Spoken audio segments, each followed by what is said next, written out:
रहीम, अस्सलाम वालेकुम। मैं हुमारी अली, आप देख रहे हैं मेरा चैनल। ज़हीर 9 अप्रैल को कराची आया, लेकिन सीसीटीवी कैमरा देखकर वापस दौड़ गया। बाबा, ज़हीर आखिर क्यों झूठ बोल रहा है? आज तक उसने सकीना से कभी बात नहीं की। सकीना से वीडियो कॉल के हवाले से क्यों झूठ बोला जा रहा है? बाबा, मुझे धोखे से बाहर बुलाया गया था, मैं तो बाहर आना भी नहीं चाहती थी। मुझे क्यों कहा गया कि तुम अपना आईपैड जो है, तुम अपना टैब ज़रूर लेकर आओ, जो भी तुम्हारे पास है जिससे तुम मुझसे बात करती हो, और उसके बाद मुझसे वो छीन लिया गया। ज़हीर कराची खुद आया था, ज़ारा काज़मी को लेकर गया और बार बार एक बात बोल रहा था, कराची से जल्दी निकलो, कराची से जल्दी निकलो।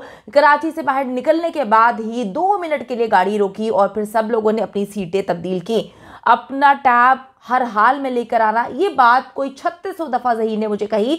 मैं समझी कि कोई चीज़ें ज़हीर को उसमें से चाहिए, कोई बात करनी है, कोई चीज़ देखनी है, लेकिन जब उसने मुझसे मेरा टैब छीन लिया, ले लिया, तो मुझे समझ आया कि पीछे कुछ और मामला है। लाहौर पहुंचते ही हमारी बहुत बड़ी लड़ाई हुई। लड़ाई की वजह नूर मुनीर थी। उनके कहने में आके ज़हीर मुझसे अजीबोगरीब तरीके से बात कर रहा था, मुझे डांट रहे थे, मुझे खाना नहीं दे रहे थे, मुझ पर चीख चिल्लाया जा रहा था कि तुमने जो है किसी को ये नहीं बताना कि तुम कराची से लाहौर किस तरह आती हो। बहुत ही गंदे किस्म की ज़ुबान इस्तेमाल की जा रही थी। कुछ 2 अंकल्स भी आए थे जो अजीबोगरीब किस्म की बातें कर रहे थे, जो मुझे हकारत से देख रहे थे और कह रहे थे कि इसका बंदोबस्त जल्द करना है। और मैं सिसक सिसक कर रोना शुरू हो गई। मुझे समझ नहीं आ रही थी, लेकिन फिर थोड़ी देर बाद ज़हीर मेरे पास आता है और आकर मुझे अजीबोगरीब कहानियाँ सुनाना शुरू कर देता है। अगवा और ज़्यादती, तशद्दुद, हर चीज़ जो है वो खुलकर सामने आ गया है, जिसमें पता चल चुका है कि बच्ची के साथ क्या कुछ किया गया।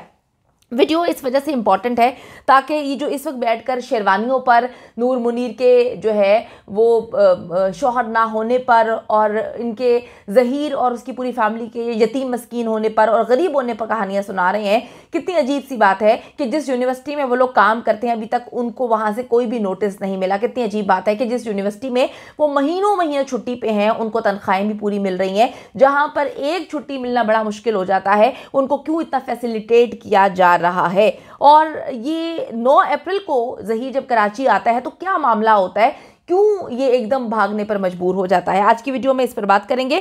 आप सबको पता है कि 3 महीने तक ज़ारा काज़मी उनके साथ रही, उस घर में रही। और जब आप किसी के साथ, कहते हैं ना कि किसी को आपने आजमाना हो, उसको परखना हो, तो उसके साथ सफ़र करके देखो, जो कि ज़ारा काज़मी ने किया। उसके साथ खा के देखो, जो कि ज़ारा काज़मी ने खा के देखा। उसके साथ रह के देखो, जो कि 3 महीने तक ज़ारा काज़मी उनके साथ रहती रही। जिसके बाद बच्ची को पता चला, बहुत जल्द पता चल गया था कि ये एक घिनौना किस्म का जो है वो घर है, घिनौने किस्म के लोग हैं, और ये मुझे पता नहीं क्यों किस मकसद के लिए इस्तेमाल करने की कोशिश कर रहे हैं।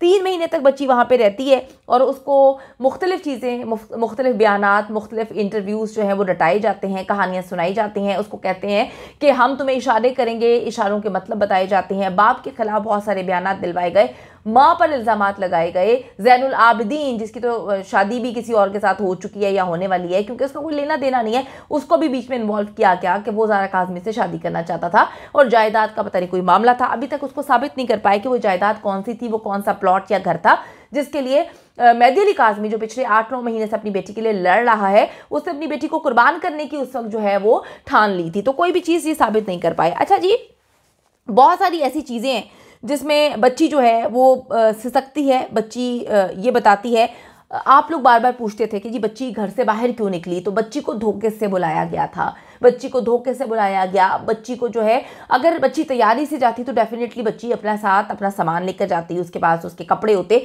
कौन सा बंदा है आज के दौर में जो एक लम्हे के लिए भी, आधे दिन के लिए या एक दिन के लिए कहीं जाता है तो वो अपना बैग पैक नहीं करता? ना बच्ची के पास कोई बैग था, ना बच्ची के पास कोई सामान था। बच्ची की जूती भी टूटी हुई थी। बच्ची की जो है ऐनक तक जो है वो घर थी, क्योंकि बच्ची ऊपर से सिर्फ नीचे 2 लम्हे के लिए गई थी। उसको ये नहीं पता था कि ये लोग उसको वहाँ से जो है वो उठा कर ले जाएंगे। बच्ची को कुछ भी नहीं पता था, वरना अगर बच्ची का पूरा प्लान होता घर से भागने का, जो लफ्ज़ इस्तेमाल किया जाता है कज़ाबा अव्वल की जानिब से कि भाग कर आई है, तो भागने का अगर बच्ची का प्लान होता तो सबसे पहले इंसान अपनी ऐनक लेकर जाता है। जो लोग ग्लासेस लगाते हैं वो इस बात को बड़े अच्छे से रिलेट कर सकते हैं कि जब तक आपकी ऐनक आपके पास नहीं होती, आप जो है वो कॉन्टेक्ट लेंसेज लगाते हैं, अगर वो भी आपके पास नहीं है तो डेफिनेटली जो बार बार मुसलसल ऐनक पहनता है, मेहदी भाई बोलते हैं कि जी मेरी जो है आईसाइट बहुत पुरानी वीक है और मेरी बेटी की भी नज़र कमज़ोर है, तो मेरी बच्ची तो है वो इस तरह से सब मामला को हैंडल नहीं कर सकती, क्योंकि ऐनक लगाने की आदत होती है बच्चियों को, जो भी लगाते हैं, आप लगाते हैं, हम लगाते हैं, तो वो ऐनक भी बच्ची जो है वो ऊपर छोड़ कर गई हुई थी। ना बच्ची के पास कोई कपड़े थे, बच्ची जूती भी नीचे टूटी पहन कर गई, ना बच्ची के पास जो है वो कोई आईपैड का बैग था या कोई पैसे थे या कोई जेवर था, कोई भी चीज़ बच्ची के पास कुछ भी नहीं था। इसका मतलब ये है कि कोई प्लानिंग नहीं थी। तो फिर इन्होंने ये कहानी क्यों सुनाई कि बच्ची नोट ऊपर रखकर जो है मेहदी काज़मी के लिए रखकर आई है। और जनाब अगर बच्ची ने भागना होता तो सबसे पहले जो लड़की है वो अपना बैग लेती, बैग में 2-4 कपड़े तो डालती ना। एक जोड़े में कौन रहता है, हर बंदे के अपने कपड़े होते हैं, ना कपड़े ना ऐनक, तो फिर नोट कहाँ से लिख कर लेकर आ गई, उसको तो पता ही नहीं था कि जी उसको उन्होंने लेकर जाना है। तो ये सारी की सारी कहानियां हैं। बच्ची ने ये बात वाज़े अपने वालिदैन को बता दी है कि मुझे धोखे से बुलाया गया, मुझे इल्म नहीं था, बस मुझे बार बार एक बात बोली जाती थी कि तुमने अपना टैब लेकर आना है। और फिर जब मैं वहाँ पर पहुँच गई तो मैंने देखा कि वहाँ पे तो मामलात ही बड़े अलग हैं। कुछ लोग, मुझे 4 के करीब लोग जो हैं मुझे कराची लेने आए, जो बड़े अनजानी शक्लें थीं। और जब मैं कराची से लाहौर जाती हूँ तो वो शक्लें सिर्फ 1-2 दिन नज़र आती रहीं, उसके बाद वो गायब हो गई। और बड़े अजीबोगरीब किस्म के लोग घर में आते थे और अजीबोगरीब किस्म की बातें करते थे, मुझे देखते थे। फिर जब मैंने पूछना शुरू किया, सवालात करना शुरू कर दिए और कहा कि जी बाबा परेशान हो रहे हैं, उनको बताओ कि मैं यहाँ पर हूँ, तुम लोग मुझे लेकर आ गए हो, तो इन्होंने जो है मुझे कमरे में बंद कर दिया, मुझे खाना पीना नहीं दिया और कहा कि हम तुम्हें जज साहब के पास लेकर जा रहे हैं, जो बात हम तुम्हें कह रहे हैं, जो बयान हम तुम्हें रटवा रहे हैं, अगर तुमने ये नहीं दिया तो तुम्हें मार दिया जाएगा, कत्ल करवा दिया जाएगा, क्योंकि अब तुम यहाँ पर आ गई हो, तुम्हें काफ़ी दिन हो गए हैं यहाँ पर आए हुए और तुम्हारे बाप ने जो है मुख्तलिफ लोगों को तुम्हें मारने के लिए पैसे दे दिए हैं। तो मुझे डराया, मुझे धमकाया, मुझे जो है वो इस कदर ट्रॉमा में मुझे डाल दिया कि मुझे समझ नहीं आती थी। मैं खाती पीती नहीं थी, मैंने खाना छोड़ दिया, मुझे हर वक्त टेंशन रहती थी अपने बाबा की, अपनी मामा की, कि मैं उनसे कैसे रब्ता करूं। फिर आपको पता है कि इतनी मुलाकातें हुई हैं और डेफिनेटली मेहदी भाई ने बच्ची से पूछा होगा कि जो सकीना है क्या उसको इल्म था, क्या सकीना को ज़हीर के बारे में पता था, क्या वीडियो कॉल्स होती थी, हमें नहीं इल्म था, क्या सकीना उन वीडियो कॉल्स में मौजूद होती थी। जिस पर ज़ारा ने कहा कि नहीं, ज़हीर बाबा झूठ बोल रहा है, सकीना को कुछ नहीं पता था, सकीना ने कभी ज़हीर से बात नहीं की, सकीना को तो ज़हीर के बारे में पता भी नहीं था।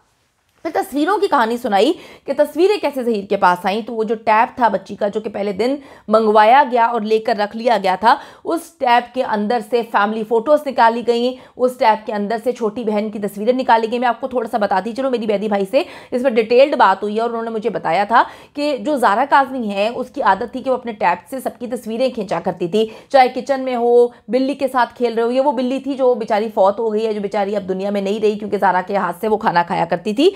तो ज़ारा की या कोई भी हो, हम जब हमारे पास कोई नई चीज़ आती है और कैमरा हो तो हम उसको तस्वीरें उसकी खींचते हैं। तो ज़ारा भी उसी तरह अपनी छोटी बहन की तस्वीरें खींचती थी, सकीना की तस्वीरें खींचती थी, किचन में काम करते हुए अपनी मामा की तस्वीरें खींचती थी। तो वो फैमिली फ़ोटोज़ थी जो कभी बाहर निकल के नहीं आई, जो ज़ारा के टैब में मौजूद थी। ज़हीर ने जब वो टैब की सारी डेटा को अपने मोबाइल में, अपने सिस्टम में ट्रांसफ़र किया तो उसके घर की सारी पिक्चर्स, एक एक प्राइवेट पिक्चर इसके पास चली गई। उस हवाले से उसने मेहदी अली काज़मी को जो है सकीना की या छोटी बहन की तस्वीरों को भेजकर ब्लैकमेल करना शुरू कर दिया और ये बताने की कोशिश की कि पता नहीं कौन सी तस्वीरें जो हैं वो उसके हाथ लग गई हैं। और उसने अपना व्हाट्सएप का स्टेटस जो है उस पर भी तस्वीरें लगाने की धमकी दी और जो उसकी आईडी थी व्हाट्सएप पर, उसने प्रोफाइल पिक्चर पर भी ज़ारा काज़मी की बहन की तस्वीर लगाई, जिसके बारे में उसके वालिद ने बताया। तो पता चला कि इस तरीके से उसने उसके टैब से सारी चीज़ें चोरी की हैं। तो इतने बेगैरत किस्म के लोग हैं, नीच लोग हैं, इन्होंने जो करना है करें। एक दफ़ा से बच्ची ने आके प्रेस कॉन्फ्रेंस करनी है, सब पता चल जाएगा कि किसने अगवा किया, किसने मारा पीटा, किसने इंटरव्यू से पहले थप्पड़ रसीद करवाए, हर चीज़ खुल के सामने आ जाएगी।